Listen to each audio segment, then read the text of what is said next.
Hola, soy José Lamchas Jacobo y los saludo de nueva cuenta en Política en Corto. Recuerden que estamos platicando con diversos personajes de la vida pública nacional y del Estado de México. Estamos siguiendo el escenario político de ambas entidades y en anteriores ocasiones hicimos una conversación con Héctor Bautista López. Usted lo identifica muy bien, un personaje conocido en el Partido de la Revolución Democrática, fue presidente municipal, diputado, senador de la República, un referente en el Partido Sol Azteca.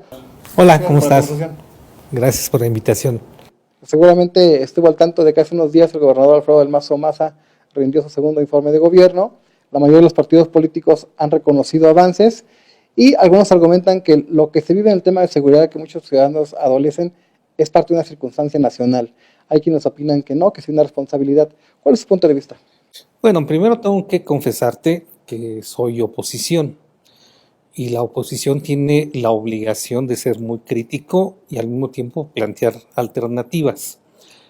Así como decían los jóvenes en el 68 en París, duda de todo aquel que tenga más de 30 años. Okay. Yo le diría a los electores, duda de toda oposición que no sea crítica y que no plantee alternativas. Y en ese sentido yo te puedo asegurar que mi visión, y creo que la mayoría de la visión que tiene el pueblo del Estado de México, es que este gobierno nos debe mucho. Okay. Yo diría que es insaboro, incoloro, inodoro. Es un gobierno que entiendo que hay una circunstancia nacional que lo tiene amarrado de las manos, porque el gobierno federal ha decidido concentrar el gasto y darle tan solo las partidas que le corresponden y no hay una inversión extraordinaria. Y están atados de manos porque solo le alcanza para cubrir la nómina. Claro. Pero aún así me parece que no ha tenido la voluntad de hacer cambios profundos. En el asunto de la seguridad pública, yo te diría, si revisas la mayoría de los comandantes de la policía estatal, son policías que tienen por lo menos 30 años de servicio. Okay. Es una policía que no tiene una estrategia y que está en función de lo que venga a ser la Guardia Nacional. Pero también la Guardia Nacional no es ninguna alternativa. ¿Y por qué lo digo? Porque parecen carros alegóricos. Te los encuentras en todas partes, pero sin actuar. Y lo más lamentable es que no tienen una estrategia. Hoy en el Estado de México hay municipios enteros que son territorios del narco, donde no hay actos de gobierno.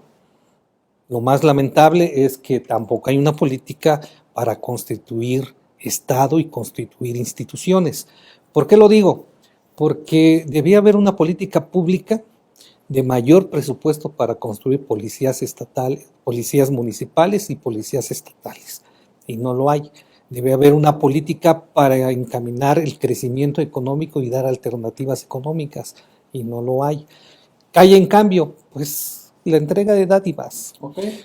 Dice el informe que son 680,000 mujeres beneficiadas con la tarjeta rosa.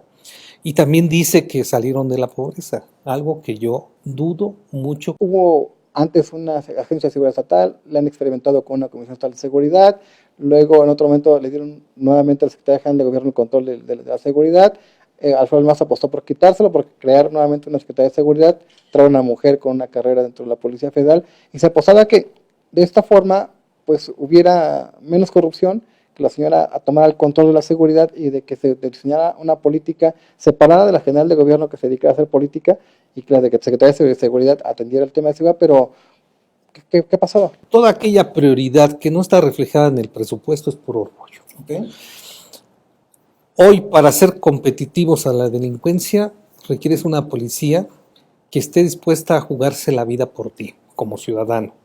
Y solamente esto se va a lograr si un policía tiene un buen ingreso, tiene un buen seguro y tiene dónde vivir. Los mandas a competir en una desventaja. Es obvio que ante la posibilidad de ser liquidado o tener que cooperar con la delincuencia, vas a optar por lo segundo. Entonces nuestra policía está infiltrada por todos lados. Y si a eso le agregas que no hay un órgano de inteligencia, que lo único que se busca es una policía de proximidad que haga presencia pero que no actúe, pues los resultados son los que estamos viviendo. Okay. Y esto se traduce en el tema de desarrollo social, porque si hay pobreza, si hay desigualdad, difícilmente en un estado o en un país va a haber gente que no recurra a las filas del crimen organizado o otro tipo de delitos. Hablabas del tema del salario rosa, que es el principal eje rector de este gobierno. ¿Se están equivocando en la estrategia de desarrollo social? O sea, destinar como que mi mejor esquema de gobierno sea entregar tarjetas rosas cuando tengo un nivel alto de pobreza.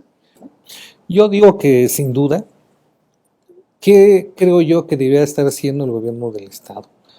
Creando posibilidades de desarrollo económico. Hay un concepto que es el de economía social, que es el que la sociedad se pueda organizar a partir de créditos que otorguen, producir y generar empleos, generar crecimiento. No hay una política de sustitución de cultivos, por ejemplo. ¿Dónde se concentra la delincuencia organizada? Principalmente en los municipios del sur, que tienen una vocación solo maicera. ¿Acaso no hay tecnología que se pueda llevar para que se produzcan productos de alta plusvalía? Yo creo que sí lo hay. O en todo caso, ¿por qué no hay una política de subsidio a la producción del maíz? O una política de industrialización del maíz. O sea, no se quiere atender el origen del problema. Y yo creo que el problema que nos estamos enfrentando es que no lo vamos a resolver con recibir 1,200 pesos mensuales. Las necesidades son mucho más que eso. Entonces yo creo que hay necesidad de reorientar. Pero déjame decirte que estoy convencido que el actual gobierno estatal se ha negado a hacer actos de gobierno. Quiere vivir a la sombra del Ejecutivo Nacional. ¿A qué lo atribuye? ¿Está presionado por la hegemonía del partido del observador, Morena, o realmente le está faltando eficacia al gobierno? Yo creo que son tres factores. Primero, la cultura del presidencialismo. Lo tienen enraizado los priistas, de disciplina, de no ser la voz disonante ante el Ejecutivo. Segundo, que no ha querido ser el que represente a las necesidades de los municipios. Porque el ahogamiento económico que hoy existe en el Estado de México no solo lo sufre el Estado, sino son los municipios.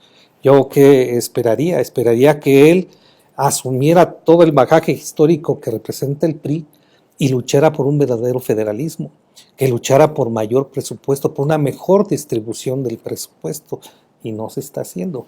Y la otra, creo que ha entregado ya la plaza. ¿Así lo observas? Así lo sé, pues yo creo que ya es una alternancia adelantada y pactada.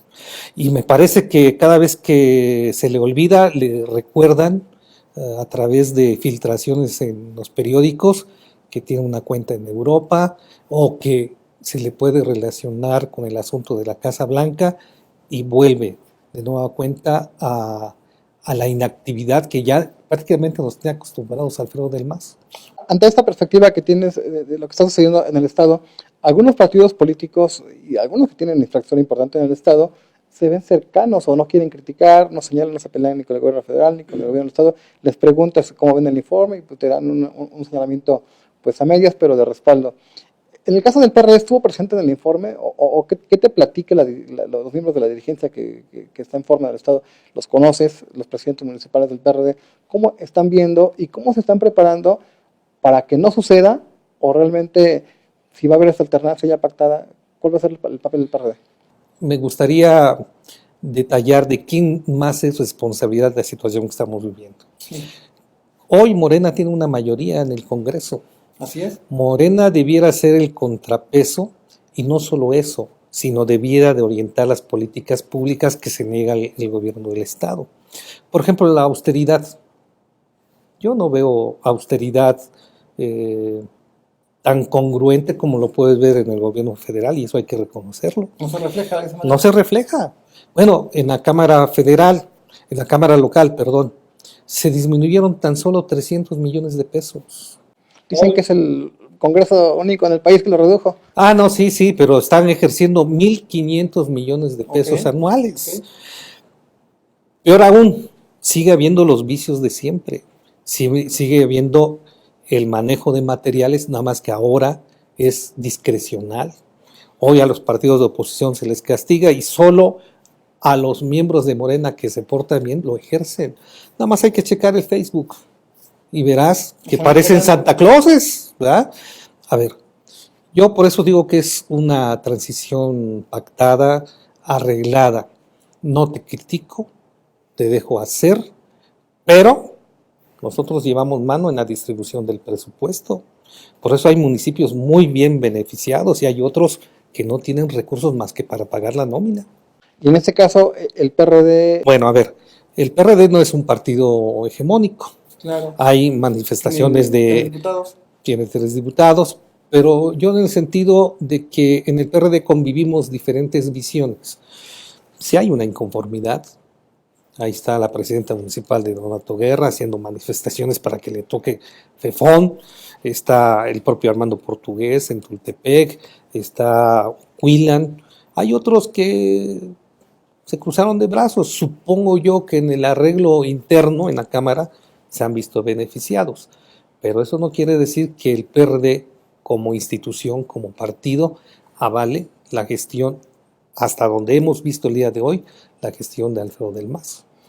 Ahora, en tu visión del Estado de México y de los grupos que conoces bien de Morena, ¿estos acuerdos tienen que ver con lo nacional, en Palacio Nacional, o ya intervienen ya los liderazgos de Morena en el Estado? Porque últimamente vemos también a liderazgos del GAP y de los puros de Morena que no fueron al informe. O sea, estuvo la secretaria de Gobernación, estuvo el presidente de la legislatura mexiquense, como un acto institucional que tenía que estar, pero sí se deslinda una parte de Morena del gobierno del Estado de México como diciendo, entonces que yo no voy a tu informe ni me refiero. ¿Cómo lo observas? Es un doble juego.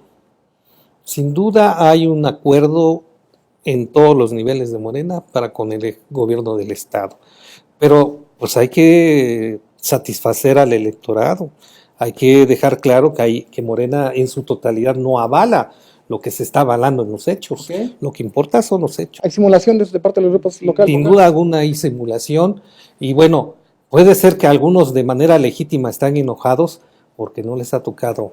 No se han puesto a la de Puebla, como se dice en el argot popular. Están siendo castigados, pero son problemas internos de Morena. Ahora, ¿esto ya es irreversible? No, ¿por qué? A ver, el FEFON, que es el dinero que llega a los municipios, está aprobado en el presupuesto. ¿Sí? ¿Quién aprueba el presupuesto? Los diputados en acuerdo con el secretario de Finanzas, el gobernador. ¿Tú crees que puede haber ingenuidad en los diputados locales de Morena para mantener el criterio discrecional del secretario de Finanzas y sea él el que determine a quién le da o no le da? ¿Hay forma de resolverlo? Sí. Reglas de operación claras, transparencia. ¿Pero por qué no lo quiere la mayoría de Morena? Porque pierden la negociación. No le conviene que las cosas sean transparentes. En el caso del PRD, te repito la pregunta, ¿estuvo en el informe? ¿Avala parte de lo que está haciendo? ¿O cuál es su postura? Porque tú te reconozco como líder de una corriente importante del PRD, pero hay una dirigencia en forma que representa pues, al partido, que pues tampoco se expresa en un sentido o en otro. No, sí hay un comunicado de la dirección provisional en el sentido de cuestionar el informe y los resultados. Okay. Desconozco cuál ha sido la participación de nuestros 3 diputados. En todo caso. ¿Ha habido diferencias entre la dirigencia y el coordinador parlamentario? Sí hay diferencias y estamos en un proceso de resolverlas.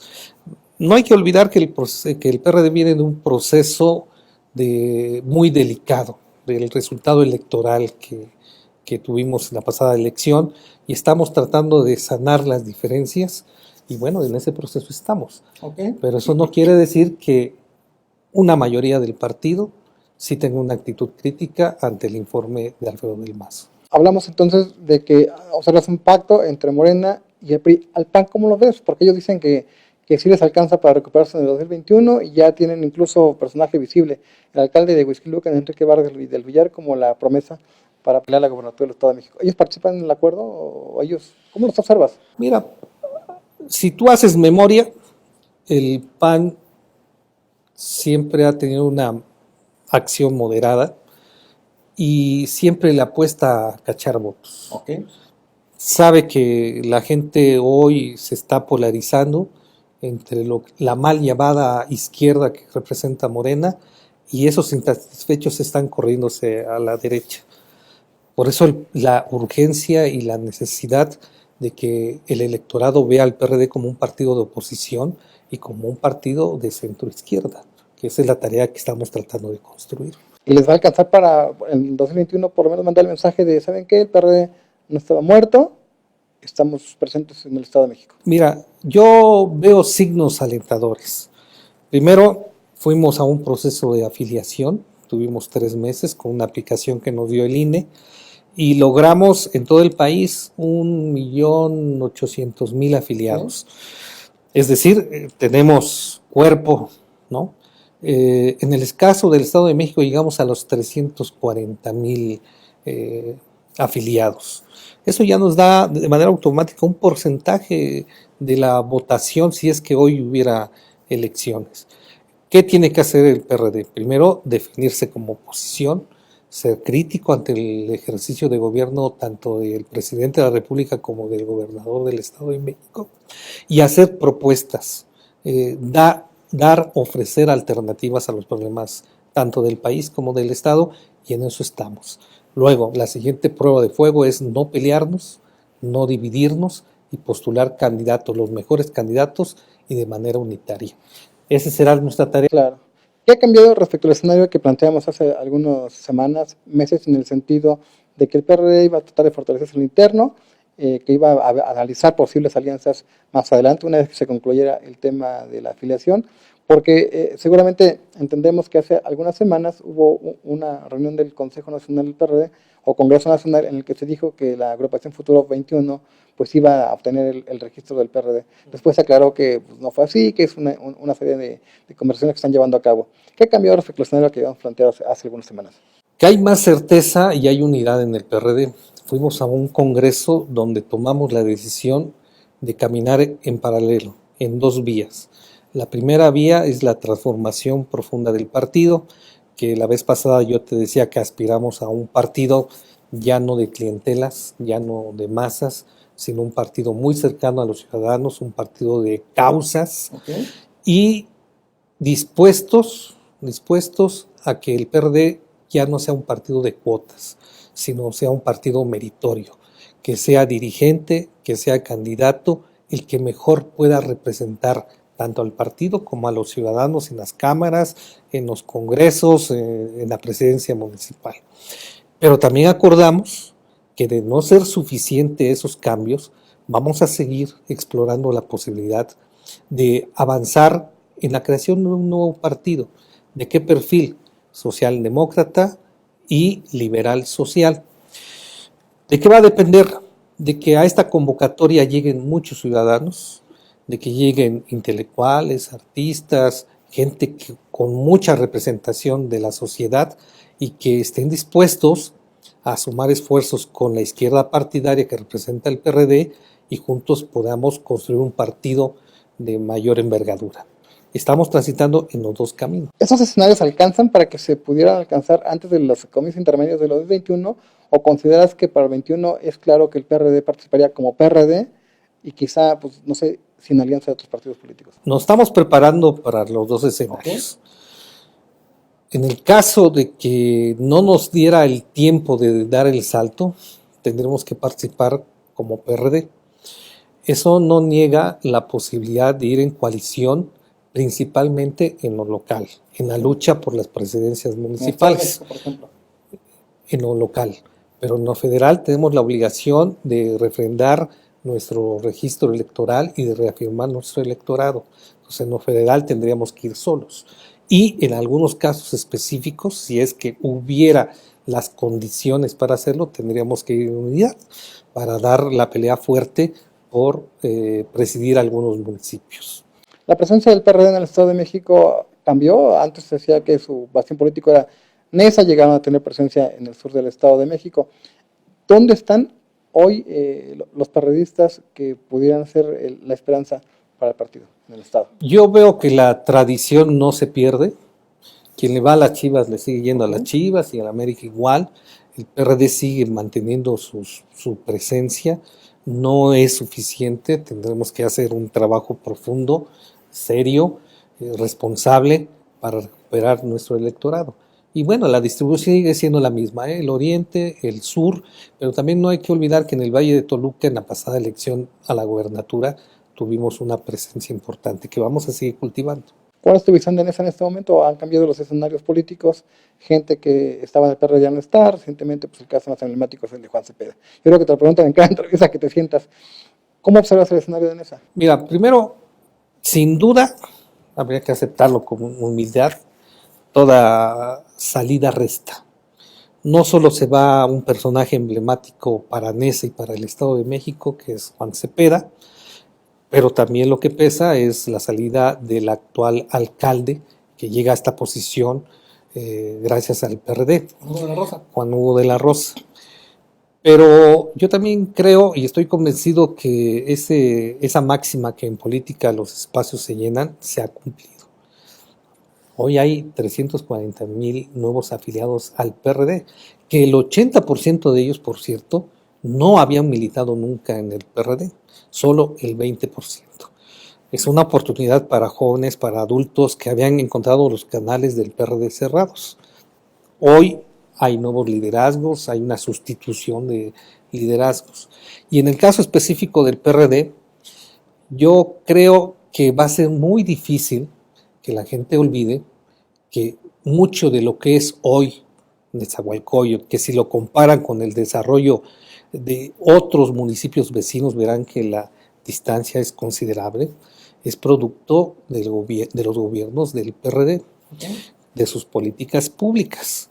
Entonces yo creo que en la conciencia de la gente estará la experiencia que ha tenido y va a depender de nosotros ahora de quién postulemos como candidato a la presidencia municipal, pero de que vamos a dar la pelea y que va a ser cerrada, la vamos a dar. Con humildad lo decimos, ¿verdad? Vamos a hacer el mayor de nuestros esfuerzos por volver a ganar NESA con propuestas políticas, con trabajo y sobre todo presentando alternativas. Finalmente, ¿qué le dices a los mexiquenses que en otro momento confiaron en el PRD, que se fueron buscando participación en otros partidos políticos? De aquí a los próximos meses, ¿qué van a estar haciendo? Fíjate que yo me he preguntado muchas veces, ¿el PRD tiene o hay una necesidad de la existencia del PRD en el espectro político? Y yo me respondo y digo que sí. Hoy hay una izquierda que, si tú ves, de manera muy rápida ha ido evolucionando y que cada vez se nos presenta más autoritaria, más soberbia, que atenta contra las instituciones, que atenta contra la legalidad, pero lo peor de todo es que no sabe qué hacer con este país.